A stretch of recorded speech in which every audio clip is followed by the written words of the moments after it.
Washington, President Donald Trump is calling for a focus on mental health and school safety in response to shootings like the one that took 17 lives in Florida, but his budget would cut funding in both areas. Trump's latest budget would slash the major source of public funds for mental health treatment, the Medicaid program serving more than 70 million low-income and disabled people. The budget also calls for a 36% cut to an education department grant program that supports safer schools, reducing it by $25 million from the current level of $67.50 million. However, some smaller mental health programs would get an increase. The budget was issued Monday, before the horrific mass shooting at a South Florida high school. Spending priorities often change in response to events that galvanize national attention. In this case, advocates and policy experts said the budget numbers call into question how much value the administration places on mental health. Whatever small increases they are asking for is more than offset by the changes they would make to Medicaid, said Andrew Sperling, legislative advocacy director for the National Alliance on Mental Illness. The budget resurrects a GOP Medicaid plan that failed in Congress last year, which calls for turning the program over to the states and limiting future federal payments. That would mean a cut of about $1.4 trillion over 10 years from projected spending.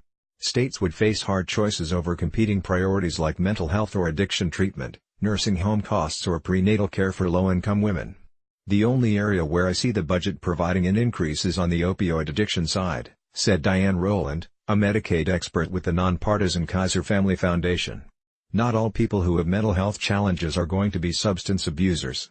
On school safety, the administration wants to slash funding for national school safety initiatives by nearly $25 million in 2019, down from this year's projected funding of $67.50 million. The administration wants school districts to use these funds on opioid addiction and prevention programs, but Education Department spokeswoman Liz Hill that schools can also spend the money on violence prevention and safety. The department is committed to providing resources, direct support and technical assistance to schools who have suffered unthinkable tragedy, Hill said. The department also has more than $5 million in special emergency response grants that schools can use in the aftermath of shootings and other tragedies.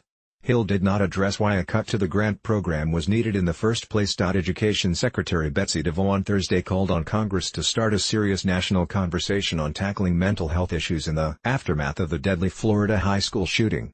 One of these shootings is one too many and we have got to have an honest conversation and Congress has to lead on this. It's their job, she told conservative host Hugh Hewitt. A senior Democratic lawmaker involved with health care as well as budget issues said leadership is supposed to come from the White House. If the president was serious about stopping the scourge of gun violence, he would work with Congress on common-sense gun safety measures, rather than pointing to mental health services and school safety as the only solutions just days after introducing a budget that slashes those very investments, Senator Patty Murray, Democrat Washington, said in a statement. The future of Medicaid under Trump and a GOP Congress is one of Murray's central concerns.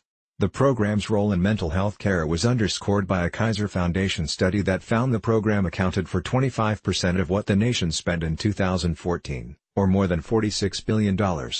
Medicaid was only slightly behind private payments for mental health care, which accounted for 28%. The administration says states will be able to run Medicaid more efficiently, without sacrificing the health and well-being of their residents. Getting Trump's Medicaid overhaul through Congress would be a tall order, since key Republican governors opposed it last year, and there doesn't seem to have been much effort to get them on board now. Also in the mental health area, the administration is highlighting a $15 million budget request for assertive community treatment, a new approach that seeks to keep people with serious mental health problems from being cycled through jails and emergency rooms. However, Sperling said that program had been already authorized by Congress and focuses on people with a long history of serious illness. In budget documents, the Trump administration noted that an estimated 43 million American adults met the medical standard for having a mental, behavioral or emotional disorder that substantially interfered with